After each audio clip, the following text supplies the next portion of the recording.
Assalamualaikum warahmatullahi wabarakatuh. Waalaikumsalam warahmatullahi wabarakatuh. Salam sejahtera untuk kita semua. Om Swastiastu. Syukur alhamdulillah atas limpahan berkah dan rahmat dari Allah Subhanahu wa taala, kita semua dapat hadir dan berkumpul pada malam hari ini.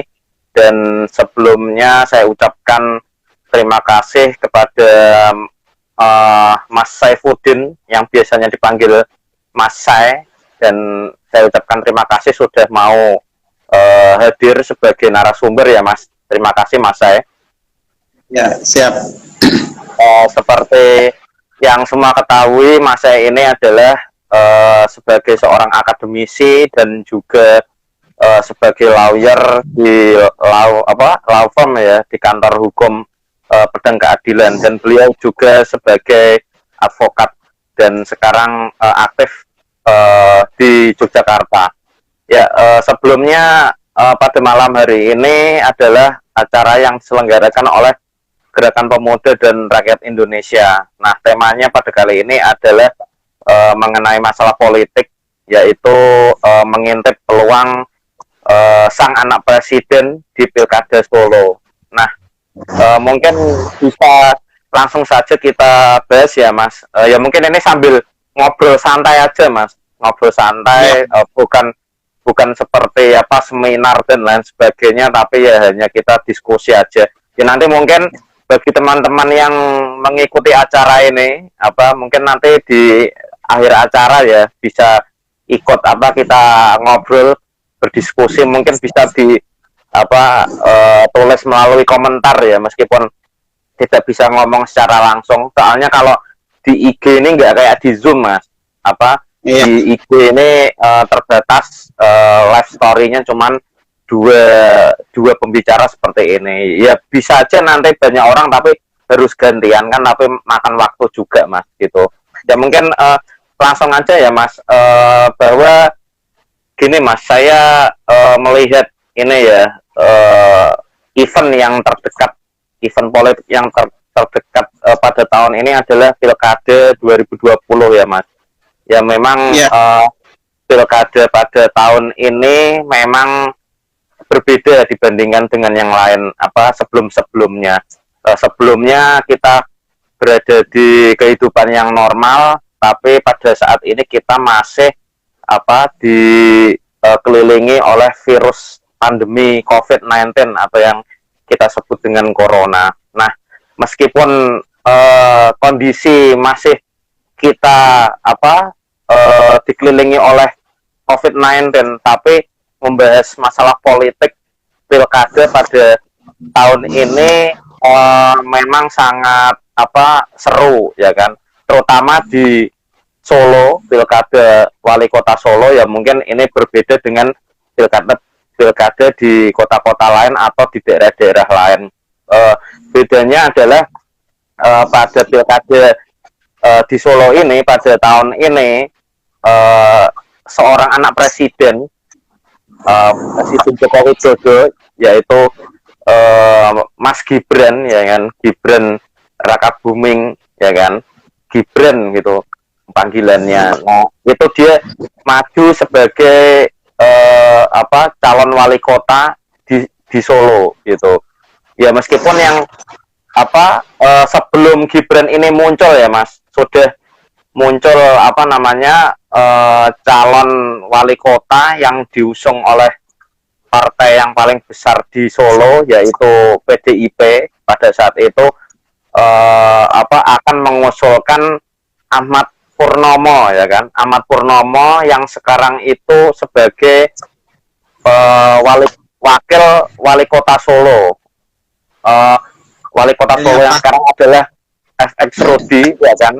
Nah, itu sebagai wali kota Solo yang sekarang, dan Ahmad Purnomo itu sebagai wakilnya. Dan nantinya Ahmad Purnomo ini akan disandingkan dengan Teguh Prakosa, yang mana Teguh Prakosa ini adalah yang sekarang aktif sebagai anggota DPRD Surakarta, yang mana sudah menjabat 3 kali sebagai anggota DPRD, 3 periode, dan juga pernah menjadi ketua DPRD Surakarta kalau tidak salah itu tahun 2014 sampai periode 2014-2019. Nah, tetapi dengan seiring berjalannya waktu tiba-tiba muncullah Gibran sang anak presiden ini yang mempunyai keinginan untuk maju di Pilkada Solo. Nah, dengan niat majunya Gibran ini di Pilkada Solo untuk ikut bertarung. Nah, di sini kemarin sempat saya baca menimbulkan sedikit kisruh di internal PDI sendiri, terutama di DPC PDIP Solo sendiri, yang mana di DPC PDIP sendiri sudah matang untuk mendukung Ahmad Purnomo dan Teguh Prakosa sebagai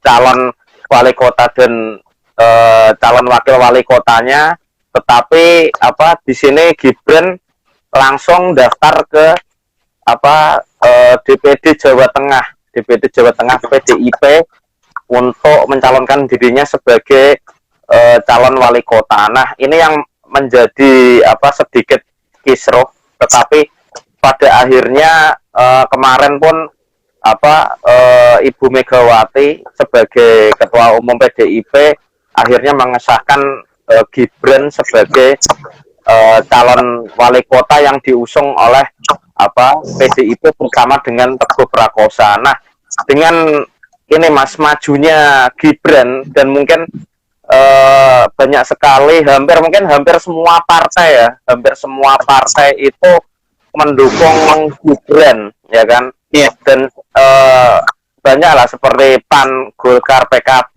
terus bahkan partai Buruh seperti PSI dan sebagainya itu mendukung Gibran semua. Nah, ada beberapa partai belum menentukan sikap, yaitu P3, dan di sini satu partai yaitu PKS yang jelas-jelas tidak mendukung Gibran sebagai calon calon wali kota Solo. Nah, dari dinamika politik yang sekarang ini terjadi ya Mas, ya mungkin posisi Gibran itu kalau misalkan menurut survei memang yang paling tinggi, yang paling tinggi dan kemungkinan diunggulkan untuk menang di Pilkada Solo, dan bahkan diprediksi juga nantinya Gibran ini menjadi seorang nanti akan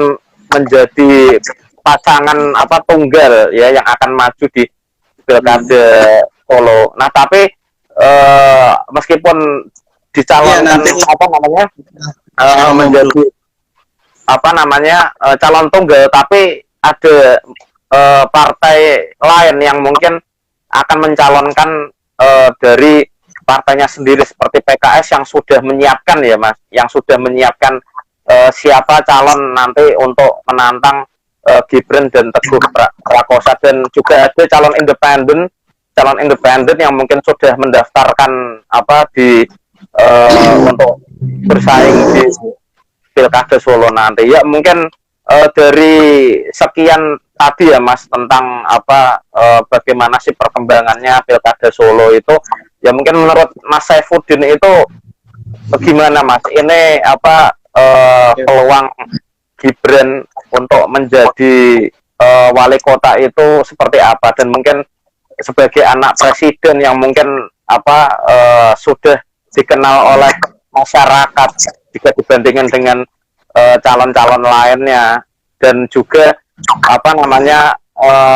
mantu dari Jokowi itu pun juga maju ya di Sumatera kalau tidak salah. Nah, ya yang kita bahas ya betul di Medan. Nah, yang kita bahas di sini adalah Gibran ya Mas, sang anak presiden. Nah, menurut Mas sendiri gimana Mas tentang Gibran ini, peluangnya bagaimana Mas? Monggo Mas saya. Terima kasih buat Bung Tommy atas waktunya, dan buat semua yang sudah ikut bergabung malam ini, sedikit meluangkan waktu di malam minggu ini.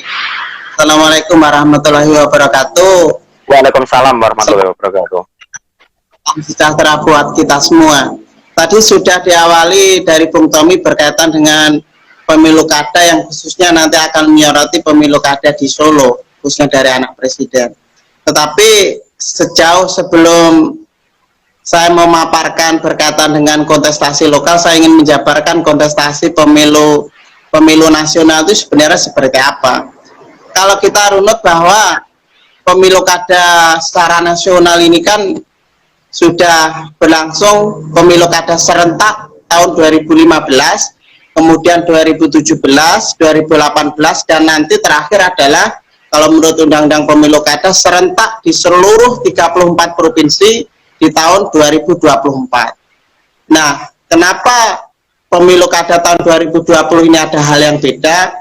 Tentunya kita ketahui bahwa ada pandemi yang seharusnya sebenarnya sekitar bulan September harus sudah terjadi, sehingga pemilu kada nasional kali ini tahun 2020 harus diselenggarakan 9 Desember 2020 di 270 daerah nanti.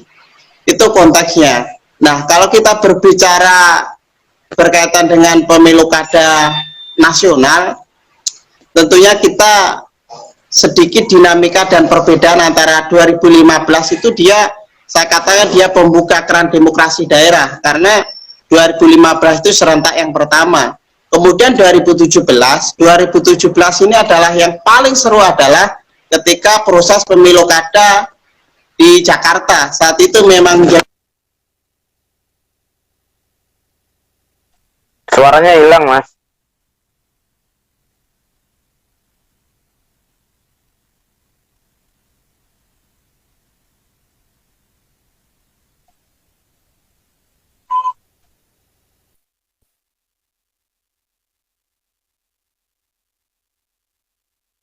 Juga ini. Suaranya hilang, Mas saya.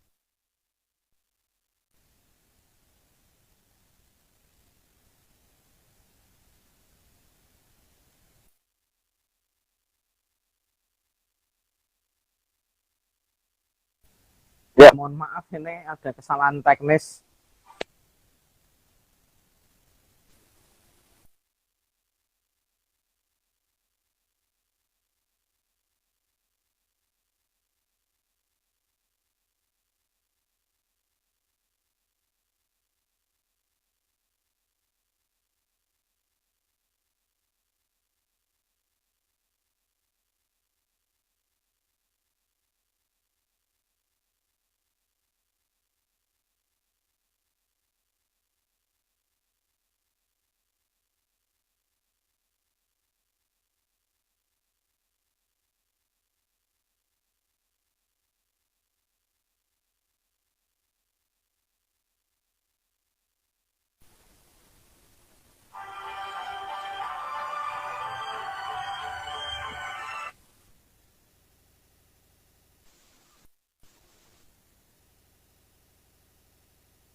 Wah, sinyalnya hilang, Mas.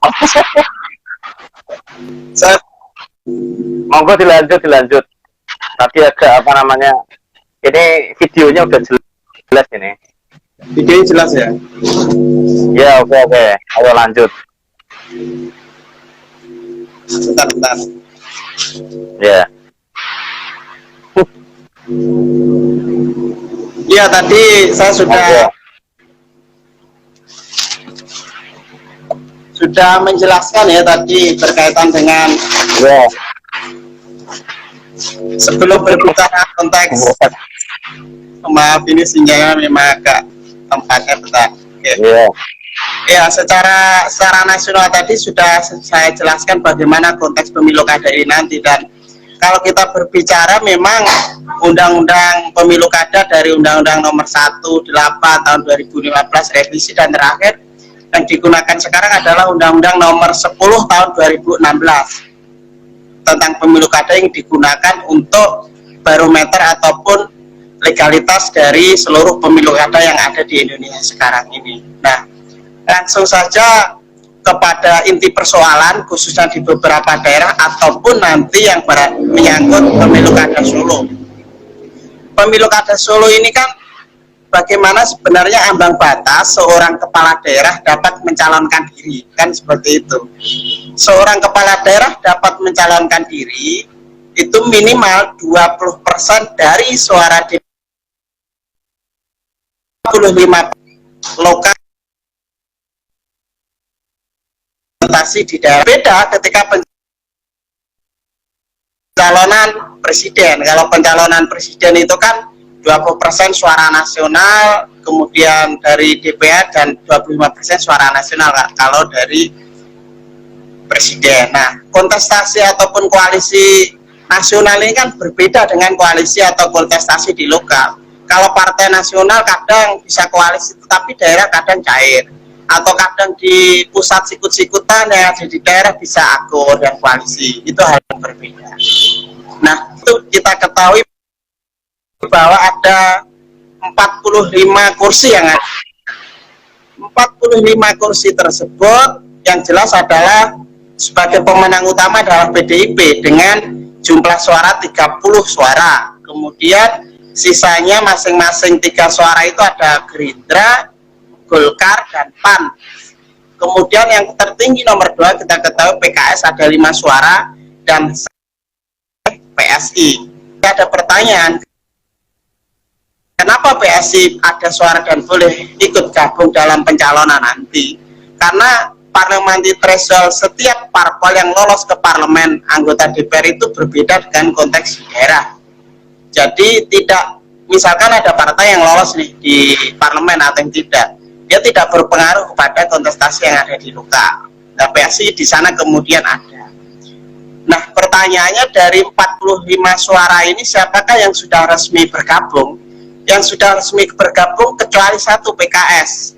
Yang 5 lainnya sudah resmi bergabung untuk mendukung Gibran dan Teguh, gitu kan.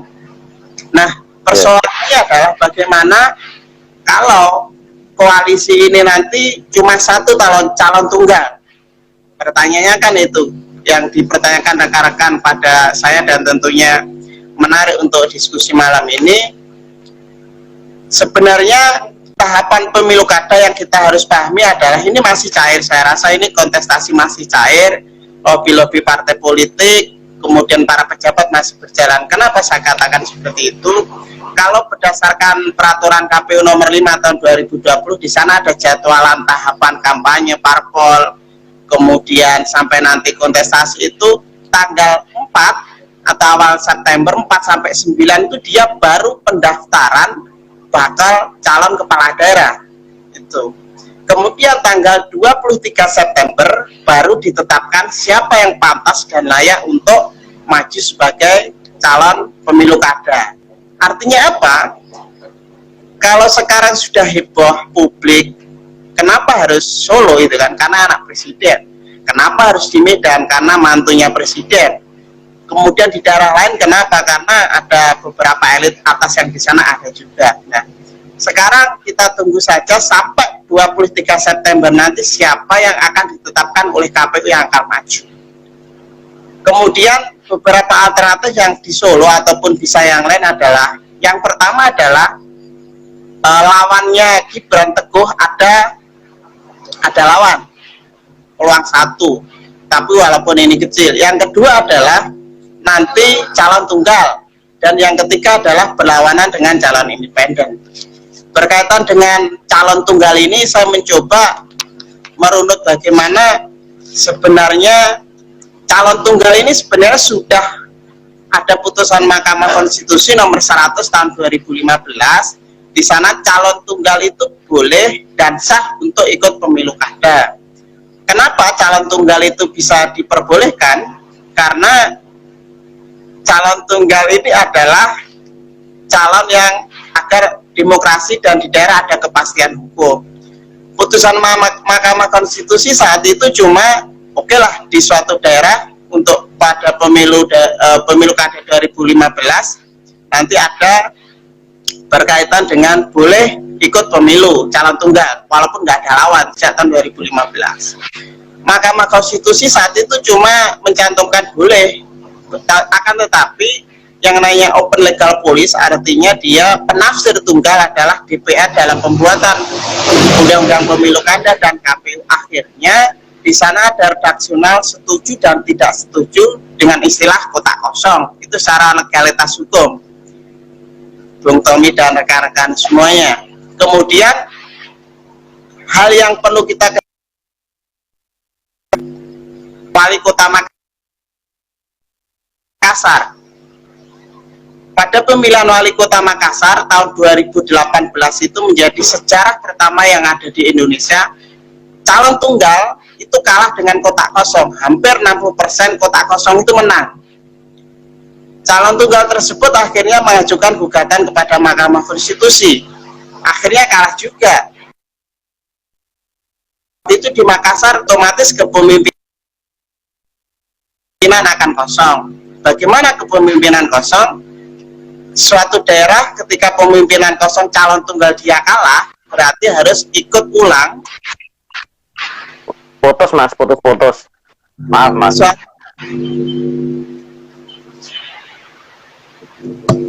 Oke. Iya, monggo langsung udah sempat putus tadi. Ya udah. Saya lanjutkan. Jadi kalau kita berkaca dari contoh Makassar tersebut, calon tunggal itu menang, calon tunggal itu kalah, kotak kosong menang. Akhirnya di Makassar ditunda pada pemilu kada selanjutnya, dan akhirnya pada waktu itu terjadi kekosongan. Lalu kalau kepala daerah tidak ada yang mengganti, lantas siapa gitu kan? Sehingga yang namanya kepala daerah itu kan dia adalah representatif dari pemerintahan pusat. Artinya di sana yang berwenang adalah Kemendagri, Kementerian Dalam Negeri. Kementerian Dalam Negeri akhirnya menunjuk PLT atau pejabat sementara untuk menggantikan kekosongan, ada vacuum of law dan vacuum of power pada waktu di daerah Makassar tersebut sampai batas waktu yang akan ditentukan pemilu kada selanjutnya. Nah, kemudian berkaitan dengan hal tersebut, bagaimana nanti kira-kira yang terjadi di Solo? Kalau kita mengaca dari 45 suara itu kan rata-rata bisa dikatakan hampir 90% mengarah kepada Gibran dan Teguh. Artinya nanti calon tunggal melawan kotak kosong.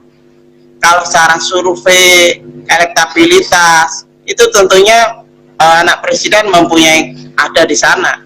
Cuma persoalannya kapabilitas adalah mampu tidak di sana itu kan. Seorang kepala daerah kan tidak boleh cuma coba-coba kemudian aji mumpung anaknya seorang presiden itu tidak bisa. Iya.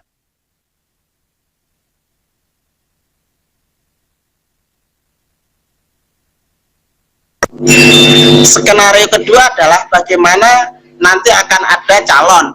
Kalau ada calon berarti PKS nanti akan mempengaruhi parpol lain.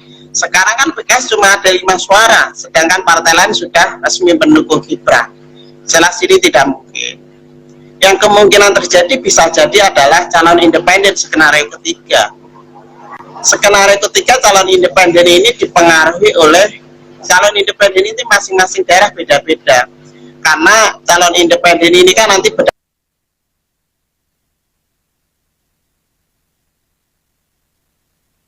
berpengaruh terhadap jumlah KTP yang harus dikumpulkan.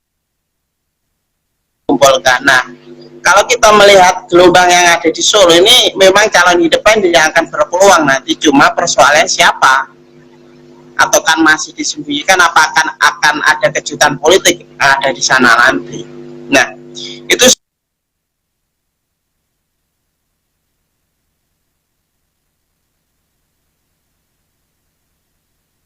di daerah lain yang akan menjadi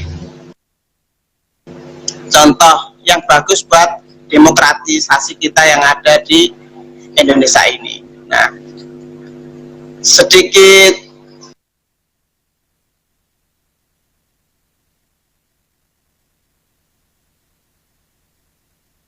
salah satu pusat ataupun dari beberapa yang menjadi kontestasi tahun 2020 memang Solo, karena anaknya presiden itu nanti akan seperti apa kita tunggu saja, karena masih tanggal 4 sampai 9 September, kemudian tanggal 23 September kita akan tahu siapa akan calonnya. Kemudian sebagai kritikan dan solusi dari saya adalah, yang pertama, kalau ada calon tunggal, kalaupun akan berlawanan dengan kotak kosong, lalu kaderisasi parpol sekarang itu seperti apa? Apakah cuma ada kebuntuan parpol di sana tidak mengkader kadernya, ataukah kadernya sudah gentar dulu untuk melawan anak presiden, ataupun kalah koalisi? Kan menjadi pertanyaan bagi kita semua itu kan. Ya.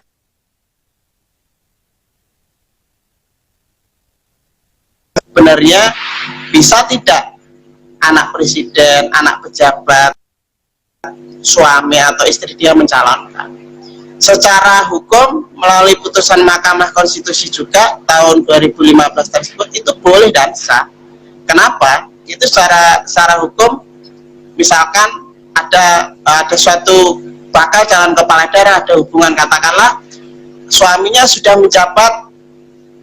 menjabat 2 periode, toh kan nggak boleh kan aturannya, tapi di sisa lain istrinya atau anaknya itu boleh tidak. Pada waktu ada undang-undang pemerintah daerah dan pemilu kada, awalnya waktu itu tidak boleh karena ada ikatan darah, ada ikatan dengan calon petahana atau incumbent.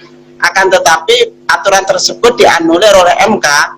Oh, nggak masalah, siapapun berhak mencalonkan diri, entah itu anaknya siapa, anaknya kepala daerah yang terdahulu atau anaknya kepala daerah yang sebelumnya, itu tidak masalah. Cuma yang jadi masalah ketika ada dinasti politik, sekarang kan yang ramai adalah dinasti politik. Dinasti politik itu nanti logikanya akan menimbulkan konflik of interest, ada konflik of power di sana. Kenapa? Katakanlah kalau keluarga yang satu sudah selesai, diteruskan anaknya, diteruskan keluarganya, ini kan bisa berpotensi dengan konflik kepentingan di sana. Ini yang saya khawatirkan, yang menjadi kritikan saya. Secara hukum sah boleh, akan tetapi bagaimana di sana dengan integrity of minor di sana? Integritas orang pribadi itu akan menentukan secara kapabilitas mampu tidak, karena bukan coba-coba. Secara legalitas boleh dan sah. Kemudian secara popularitas, siapa sih yang kenal anak presiden gitu kan? Kalau toh pun artis, siapa sih nggak kenal tokoh artis itu? Nah, beberapa tolak ukur dan barometer inilah yang akan menjadi keresahan kita bersama. Kita ikut kawal bersama bagaimana kontestasi nanti akan berlangsung. Ya, kita tunggu saja sampai tanggal 23 September nanti. Skenario yang tadi sudah saya sampaikan, yaitu akan melawan kotak kosong, Gibran menang, atau ada koalisi tiba-tiba ada kejutan, atau kemudian nanti dengan calon independen atau perseorangan, itu masih lobby-lobby sekarang. Demikian dari saya yang sudah saya sampaikan kepada Bung Tommy dan rekan-rekan semua yang sudah bisa kaji bersama dari kontestasi pemilu kada secara nasional ataupun kontestasi secara lokal. Kita ambil contoh di Pilkada Solo. Demikian yang bisa saya sampaikan, nanti sampai tanya jawab ngobrol santai nggak apa-apa. Assalamualaikum warahmatullahi wabarakatuh. Waalaikumsalam. Ya, terima kasih Mas. Ya mungkin seperti yang kita tahu semua ya Mas, apa Gibran ini baru di kancah politik ya Mas. Ini Meski sambil saya gimana? Ya, putus ini Mas. Halo Mas Saya.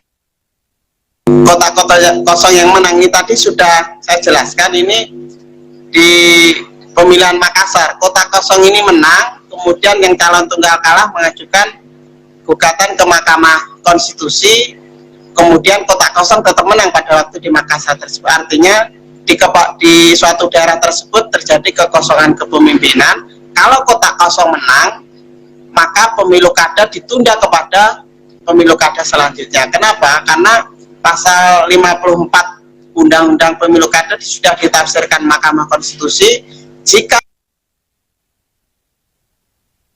kepala daerah pemilu kada berikutnya. Artinya kalau seperti di Makassar kemarin diundur lagi dari 2018 ke berikutnya. Kemudian pejabat tersebut ditunjuk oleh Kemendagri untuk menggantikan yang sudah waktunya. Kemendagri memiliki kewenangan penuh untuk menunjuk pejabat sementara atau pelaksana tugas. Oke, itu dari peta yang sudah disampaikan oleh Hasan. Oke. Oh, ya, oke.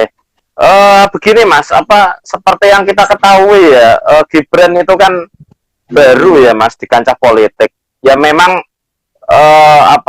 Gibran memang berpengalaman di bidang ekonomi, bisnis.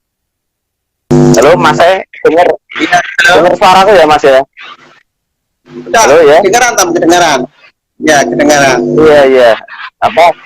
Seperti yang kita ketahui ya Mas, Gibran itu dikenal, memang banyak dikenal dan popularitasnya cukup tinggi ya Mas, karena sebagai seorang anak presiden.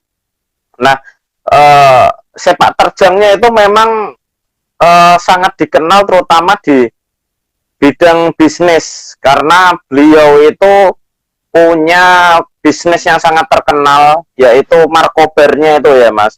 Ya memang tidak diragukan lagi lah, tidak diragukan kalau misalkan di bidang bisnis itu memang Gibran itu sangat luar biasa sekali.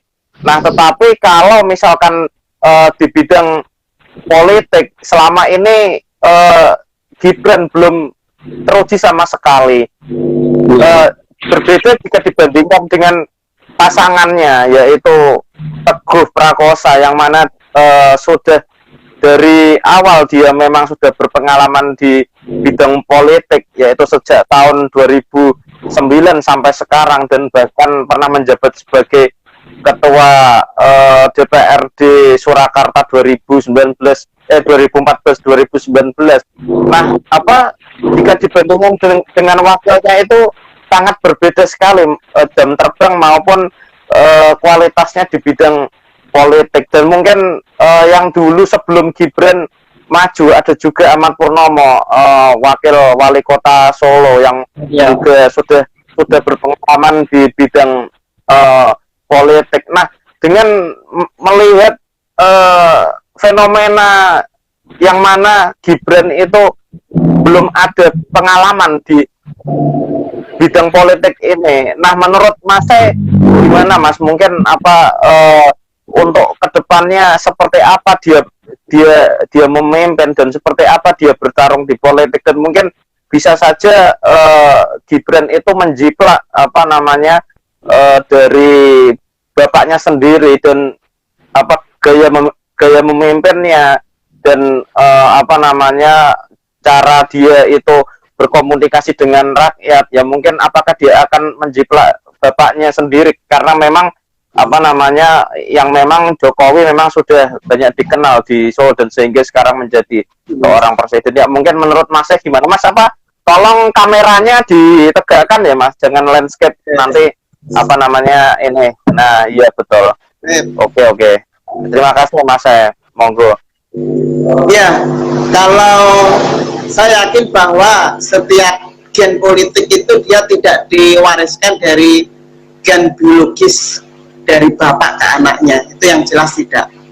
Tetapi gen politik itu dia akan berkembang seiring dan dinamika berkaitan dengan interaksinya, pola komunikasinya, dan sebagainya.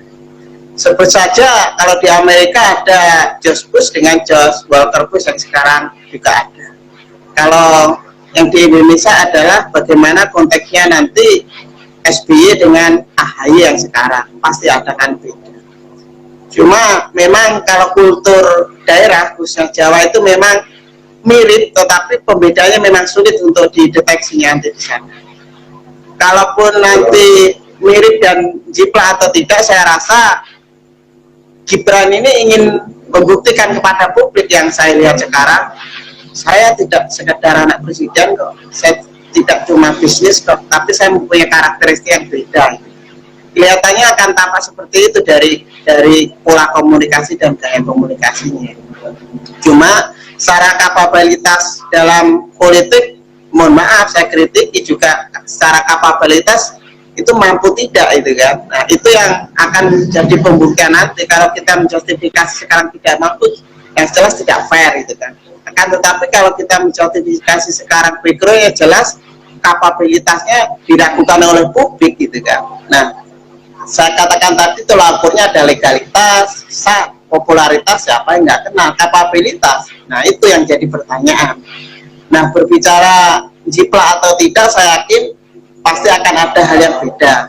Cuma yang ditunggu publik adalah apa dan seperti apa hal baru yang ditawarkan oleh Gibran ini, sehingga publik tidak bertanya-tanya, ah itu anaknya presiden, itu anaknya pejabat ini, paling juga bapaknya, paling juga dari kerabatnya. Nah, siapapun yang mengikuti kontestasi politik sah dan boleh, tetapi dia harus mempunyai integritas di sana. Saya bisa kok, saya mampu kok, saya mempunyai kelebihan ini loh. Nah, itu harus dibuktikan nanti. Seperti itu. Ya, oke. Ya, memang sebelumnya ini Mas, banyak sekali yang mengkritik bahkan di internal dari partai PDI sendiri ya, yang mana mencontohkan lah, contohnya adalah Puan Maharani, yang mana Puan Maharani itu dididik, dikader dulu melalui partai, terus akhirnya menjadi seorang anggota DPR RI, ya, dan sekarang sebagai ketua DPR RI. Nah, yang mana seharusnya menjadi seorang pemimpin itu harus ada langkahnya, Mas. Ada langkahnya terutama di bidang politik dan tidak bisa secara instan. Dan Pak Jokowi sendiri pun dia menjadi seorang presiden tidak secara instan. Artinya dulu dia aktif di suatu organisasi, dan setelah dia aktif di organisasi itu dia akhirnya maju masuk ke partai PDIP, dan akhirnya dia maju dan menjadi bertarung di Pilkada Solo, dan 2 kali sudah menjadi sudah menjabat menjadi wali kota Solo 2 periode, dan selanjutnya dia maju ke provinsi di DKI, dia menang dan akhirnya bisa menjadi presiden gitu. Nah, ini bisa dicontohkan lah banyak anak-anak seorang tokoh yang mungkin dia memang dikader dari mulai dari partai dan menjabat sebagai anggota DPR dan lain sebagainya. Dan contohlah tadi mantan presiden SBY, dan anaknya pun sudah dikader dari partai, contohnya Ibas lah, dia sudah menjadi seorang anggota dewan terlebih dahulu, dan sekarang pun AHY yang mungkin setelah dia keluar dari instansi TNI akhirnya dia ya mungkin ini hampir sama dengan AHY waktu di Pilkada DKI, yang mana dia belum pernah sama sekali terjun ke dunia politik, tapi akhirnya dipaksakan untuk maju di Pilkada DKI, dan akhirnya hasilnya pun juga tidak maksimal. Nah, apakah nantinya eh siapa Gibran, apakah nantinya apakah dia bisa benar-benar bisa bagus memimpinnya di politik, Mas, dan apa itu seharusnya mungkin dia tidak maju sebagai anggota dewan terlebih dahulu dan lain sebagainya. Ya mungkin dari tadi pernyataan tadi menurut Mas gimana, Mas? Monggo silahkan. Ini sinyalnya agak ini, Mas, sinyalnya agak jelek ini. Enggak apa-apa, pada hujan semua nih suasana ini. Ya, oke. Jadi oke, siap. Namanya analisis yang menarik, Om. Jadi ya. Kalau berkaitan dengan bagaimana nanti pendidikannya belajar dulu atau tidak, ini kan juga ada komentar Mas Gibran belajar dulu itu kan dari Ahmad-Zaki. Ya memang logika memang simpel, karena kalau Gibran ini kan dia baru masuk parpol jadi anggotanya ketika resmi mendaftar di DPD kemarin. Beda dengan ketika dulu Puan Maharani sampai jadi ketua DPR, dia sudah menjadi Bapilu. Ada jenjang perkaderan di sana kalau kita berbicara dari partai. Pun partai yang lain sama. Katakanlah Demokrat. AHY itu kan dia sebelum keluar dari TNI langsung belajar dulu di Jakarta walaupun kalah. Kemudian mendirikan Yudhoyono Institute ya kan, sampai akhirnya terpilih menjadi ketua umum. Dan walaupun berpotensi gagal jadi menteri kemudian ataukah nanti juga capres tahun 2024, ini kan proses pembelajaran yang kita analisis atau kita amati adalah anaknya presiden itu kan. Masing-masing anaknya presiden kalau kita runut dari sejarah, dari dulu sampai sekarang, itu yang tidak terjun ke dunia politik itu sebenarnya dari B.J. Habibie. Soekarno ada, Pak Harto ada ya kan. Pak Habibie bisa dilihat dari pernyataannya memang belum terjun ke dunia politik sampai detik ini. Kemudian Gus Dur banyak di sana. Kemudian dari Megawati jelas, kemudian SBY jelas. Dan sekarang memang awalnya sebenarnya kalau kita lihat itu memang dari anak-anaknya presiden sekarang memang tidak ingin, cuma kan yang nama ini periode ya itu bisa dikatakan aji mumpung, kapan lagi kalau nggak sekarang gitu kan. Dan itu juga tidak salah, sah-sah saja, cuma pembuktian ke publik itu nanti yang harus pembuktian itu bersama bisa tidak, dan bagaimana mengkarakteristikkan diri, bagaimana seorang anak pejabat, anak presiden itu mampu tidak lepas dari bayang-bayang bapaknya. Itu saja nanti yang harus dipelajari. Kalau toh sekarang lagi berkader, kemudian belajar dulu, yaitu nanti hasilnya dari kepala daerah itu seperti apa kalau kita melihat bisa tolak umurnya. Kalau Gibran sekarang sama wakilnya itu memang bisa dikatakan dari proses perkaderannya ya memang belum lama, bahkan bisa dikatakan dadakan. Tetapi secara personal sudah mempunyai kemampuan ataupun di bisnis atau apa, iya. Cuma di dalam bidang politik itu kan beda. Apalagi nanti mengelola bagaimana konteks good governance, clean governance, pemerintahan daerah itu seperti apa, itu kan beda. Dan ini yang memang yang harus nanti ditanggulangi bersama. Gitu. Ya, oke. Begini, Mas, mungkin juga banyaknya yang mengkritik juga masalah ini adalah mungkin awal dari dinasti politik Presiden Jokowi. Ada yang bicara seperti itu, dan mungkin dulu Presiden Jokowi pernah berbicara kepada media bahwa anak-anaknya tidak mungkin masuk ke bidang politik karena banyak anak-anaknya itu sudah fokus di bisnis. Nah, tapi seiring dengan berjalannya waktu, nah dinasti politik itu sudah mulai terlihat, dan Gibran sudah disiapkan untuk nanti ke depannya mungkin akan menggantikan Presiden Jokowi di politik. Nah, menurut Mas ini untuk masalah dinasti politik itu seperti apa, dan mungkin apa namanya apakah ini mungkin nanti bisa berbahaya bagi negara ini atau tidak. Nah, mungkin menurut Mas saya sendiri gimana Mas untuk masalah apa dinasti politik ini? Monggo. Ya tadi berkaitan dengan dinasti politik atau bukan, itu kan saya contohkan tadi adalah kita berbicara konteks legalitas. Kalau dari tadi yang sudah saya sebutkan adalah Mahkamah Konstitusi sudah menganulir dan boleh hubungan darah atau apapun melakukan pencalonan untuk dipilih di jabatan publik, untuk dipilih dan memilih. Itu secara kontestasi lokal.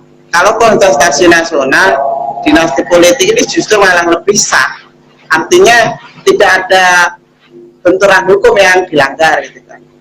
Cuma kan kita berbicara dalam membangun konsep berbangsa dan bernegara kan tidak cuma persoalan legalitas.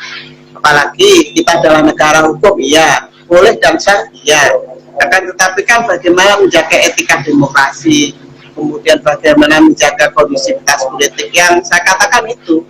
Yang namanya fungsi partai politik kan selain kaderisasi, pendidikan politik terhadap masyarakat ini, nanti seolah-olah dinasti politik itu yang di suatu daerah atau di suatu tempat atau keluarga tertentu yang memiliki kekayaan, jaringan kekuasaan itu terus bertahan. Yang lain tidak diberikan kesempatan, calon-calon potensial saya yakin ada. Karena tidak mampu, ya tidak punya kapabilitas, karena dinasti politik, karena jaringan keluarganya, bisnisnya, kekuasaannya, dia bisa menjadi karbitan di sana, dia bisa menjadi kader yang dadakan. Nah, kalau kita berbicara etika demokrasi, nah kalau kita berbicara etika politik, itu sah-sah saja sebenarnya, cuma bagaimana nanti hasilnya, bagaimana kemampuannya, itu kan yang jadi pertanyaan bersama, nanti mampu tidak yang dikatakan bagaimana bersinggungan dengan dinasti politik itu bisa membuktikan kepada publik gitu kan. Itu aja kalau dari saya.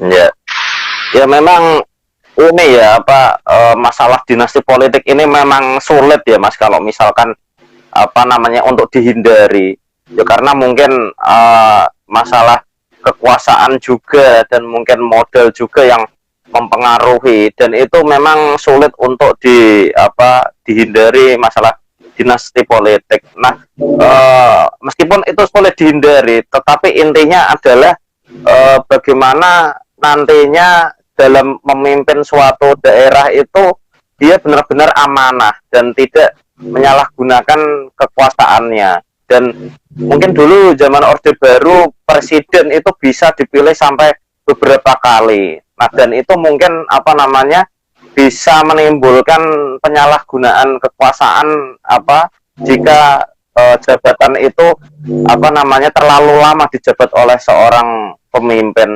Nah, tetapi meskipun pada sekarang ini zaman reformasi, dan meskipun itu sudah dibatasi 2 kali periode tetapi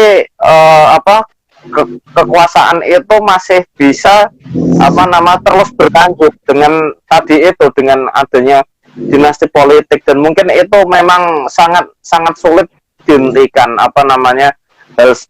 hal semacam itu ya. Mungkin bisa saja nanti ada peraturan undang-undang yang melarang bahwa nanti anak atau keluarga dekat dari seorang mantan seorang kepala daerah atau presiden itu tidak boleh maju lagi, dan mungkin itu yang bisa menghentikan masalah dinasti politik itu. Nah, tapi itu tidak mungkin karena tergantung siapa yang berkuasa di parlemen ya Mas, tergantung siapa yang berkuasa di parlemen, dan karena karena undang-undang itu yang buat adalah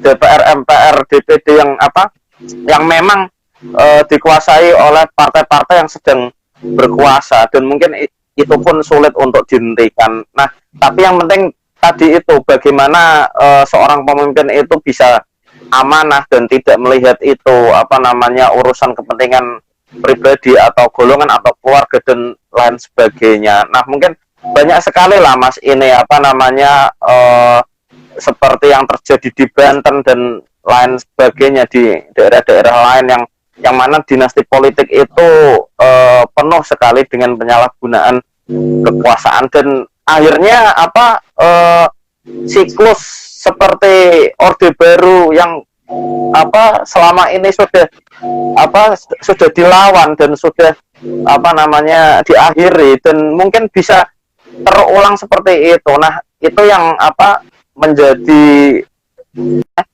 dinasti Sampai mana? ya sampai ke dinasti politik dan mungkin apakah ini Mas apa dinasti politik itu bisa undang-undangnya misalkan apa namanya ke depannya pilkada, pilpres dan lain sebagainya itu bagi anak-anak presiden bahkan apa namanya keluarganya itu tidak boleh maju, mungkin dibatasi dalam beberapa periode. Nah mungkin apakah bisa seperti itu Mas? Menurut Mas saya dari segi apa pandangan hukumnya seperti apa? Ya mungkin bisa dijawab Mas. Oke, jadi kalau berbicara periodisasi, sebenarnya rata-rata periodisasi itu baik kepala daerah ataupun bagi seorang presiden sih hampir kalau kita produk hukum nasional hampir 2 periode. Hampir 2 periode petahana atau incumbent tidak boleh mencalonkan diri. Akan tetapi ya itu berkaitan dengan dinasti politik, laki-laki anaknya, suaminya, istrinya, kerabatnya, dia melanjutkan bisa dikatakan bisnis kekuasaan di sana, memanfaatkan jaringan dan sebagainya mencalonkan diri lagi. Kalau saya katakan di awal bahwa secara legalitas itu sah. Dan memang kalau kita rule model pemilu kada itu memang Undang-Undang Pemerintah Daerah 23 2014 untuk percobaan pemilu kada serentak tahun 2015 itu memang modelnya sudah diramu oleh para legislator, KPU atau akademisi praktisi bahwa siapapun yang mencalonkan diri yang ada ikatan darah ke atas atau ke bawah ke samping, katakanlah istrinya, anaknya itu tidak boleh di Undang-Undang Pemilu Kada. Akan tetapi Mahkamah Konstitusi menganulir norma hukum tersebut. Siapapun sah yang namanya hak dipilih dan memilihkan itu hak setiap warga negara. Nah itu yang jadi persoalan. Bahkan mantan koruptor aja secara hukum boleh, tetapi KPU tidak boleh. Gitu kan. Nah, kalau kita bicara konteks legalitas ini memang berkaitan dengan hak konstitusional warga negara ini memang diatur. Mantan koruptor itu logikanya baik dari putusan MK atau MA itu boleh bisa dikatakan itu kan, bisa dikatakan itu dan mencatatkan ke publik bahwa pernah menjadi mantan koruptor untuk dipilih. Tapi kerendisan secara hukum bernegara kan memang siapapun boleh kok, ibaratnya penjahat, pejabat atau siapapun untuk mencalonkan diri. Cuma kan ini etika bernegara saja. Masa mantan koruptor nyalon, masa dinasti politik ini kok nyalon lagi. Nah itu kan, cuma kan yang menilai dan kontestasi voternya kan masyarakat nanti. Bisa dikatakan seperti itu gitu kan, bisa dicalonkan lagi. Secara role model sih sebenarnya lagi-lagi berkaitan dengan legalitas itu sah, cuma berkaitan dengan etika demokrasi aja yang harus dinorma hukumkan dan menjadi kesepakatan bahwa ketika sudah disahkan ya sudah, ini nggak boleh gitu. Ya mungkin ini ya Mas apa mungkin perlu ya kalau misalkan dibuat pembatasan seperti itu, karena apa Mas mungkin tokoh lainnya yang mungkin lebih layak menjadi seorang pemimpin dibandingkan dengan keluarga-keluarga dari apa namanya hasil dari dinasti politik itu, ya mungkin bisa memberikan kesempatan lain apa namanya hak berpolitik itu tidak untuk dinasti saja tetapi untuk semua apa warga. Iya. jadi kendala memang itu untuk dinasti politik itu hukumnya sah.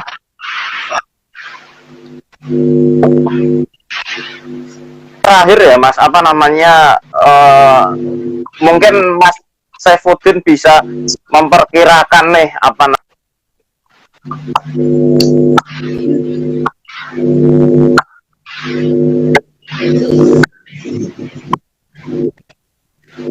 jauh dari apa namanya pertarungan, tapi mungkin Mas saya bisa ini Mas memberikan mana sih nanti hasilnya gitu, apakah nanti benar-benar Gibran itu sebagai calon tunggal dan apa melawan kotak kosong, atau memang ada nantinya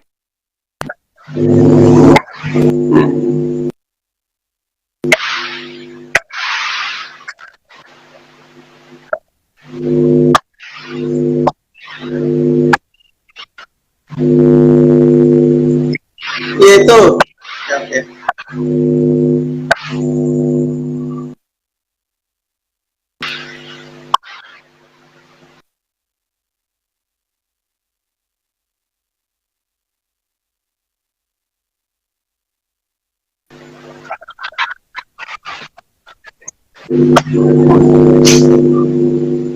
ya putus-putus Mas, ya monggo ya, tapi udah bisa tak tangkap. ya, Jadi intinya sebagai penutup ya Tom ya. ya, Sebagai penutup, salah satu perbincangan dan diskusi menarik malam ini secara kontestasi secara nasional ataupun lokal, sebagai contoh skenario yang ada di Solo ataupun daerah lain tadi saya katakan adalah ada 3. Yang pertama adalah calon tunggal melawan koalisi tambahan baru, itu skenario pertama. Cuma kalau dari parpol yang sudah bergabung itu adalah 5 parpol, logikanya tidak mungkin itu kan. Yang jelas akan koalisi akan tetap Gibran Teguh. Skenario kedua adalah bagaimana calon tunggal Gibran Teguh berhadapan dengan kotak kosong. Skenario yang ketiga adalah bagaimana ada calon independen sebagai kuda hitam tiba-tiba muncul memenuhi syarat dan bisa menang. Ini kejutan ini nanti di skenario ketiga ini nanti menurut saya. Cuma ini kan memang sekali lagi sebagai menutup masih bergulir. Tanggal 4 sampai 9 September nanti baru pendaftaran. Tanggal 23 September nanti sudah sah siapa-siapa bakal calon kepala daerah dari 270 yang ada di Indonesia termasuk di Solo itu. Itu Tom dari saya, dan terima kasih atas waktunya dari Bung Tommy. Buat rekan-rekan yang sudah hadir, yang sudah live ataupun banyak tadi juga ada sempat pada WA atau apa ya, karena ini kan diskusi online dari jarak jauh, pasti ada plus minus yang ya terkendala. Mudah-mudahan kita bisa sambung dengan diskusi langsung, bertemu langsung ini kan. Kurang lebihnya demikian dari saya. Terima kasih masukan gabungan dari rekan-rekan semua. Assalamualaikum warahmatullahi wabarakatuh. Waalaikumsalam. Mas, satu lagi, tidak apa ya Mas, satu pertanyaan lagi Mas. Satu pertanyaan lagi. Lah ini tinggal dijawab ini. Ya seandainya Gibran itu maju dan siapapun lawannya, kira-kira menurut Mas saya gimana Mas? Apakah bisa menang atau enggak gitu? Ya mungkin jawab itu aja. Gimana? Ya, Mas, tadi kan ada skenario ketiga, skenario. Gibran ada penantang baru dengan koalisi, jelas tidak mungkin. Gibran dengan kota kosong dan Gibran dengan independen. Yang mungkin itu memang adalah Gibran dengan kota kosong gitu kan. Kalau logikanya sekarang secara survei menang, tetapi jangan bersenang dan euforia dulu, karena calon independen kalau ada nanti berkoalisi dengan kota kosong akan jadi sejarah kedua yang ada di Indonesia dengan Makassar. Calon wali kota Makassar tahun 2008 hampir 60% kota kosong menang. Nah itu kan sudah pernah terjadi. Jadi di Solo ini memang secara survei, secara kapabilitas, popularitas ataupun apapun di atas angin menang. Tetapi ingat, dalam sejarah di Makassar itu sudah ada kejadian kotak kosong menang. Kalau nanti kotak kosong menang, apalagi yang presiden kalah, ini akan jadi kejutan di Indonesia. Nah, ini kan menarik. Kapan-kapan bisa dilanjut di sesi kedua atau apa? Ini kan menarik. Bisa juga bahwa pakar tata negara Refli Harun, pakar tata negara di Indonesia, fokus untuk di-ban sama Teguh ini sekarang. Bayangkan itu kan, cuma satu pusat. Terima kasih. Bisa dilanjut nanti. Oke. Ya mungkin ini apa pilkada yang menarik Mas, selain di Jakarta ya. Mungkin dulu apa namanya pusatnya itu ada di Jakarta ya kan. Pasti itu pilkada yang sangat menarik. Tapi baru kali ini di daerah ya kan, di Solo apalagi.